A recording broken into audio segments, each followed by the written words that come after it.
Jesus said, "I am the bread of life. Whoever comes to me will never be hungry, and whoever believes in me will never be thirsty." An odd thing to say really, but the setting makes sense.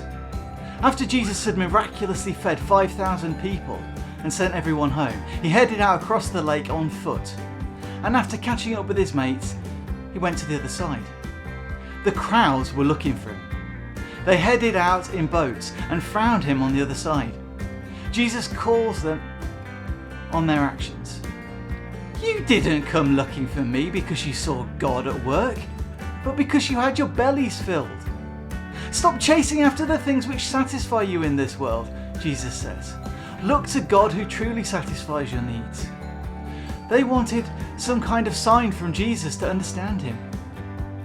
He takes them back to the story of God feeding his people in the desert with bread from heaven. And he tells them, "I am the bread of life." Jesus is telling them that in the same way that God filled them with food from heaven, God was going to spiritually feed them through Jesus. We need to satisfy our physical needs and look after our body to survive, but we need to satisfy our spiritual needs and look after our soul in order to truly live.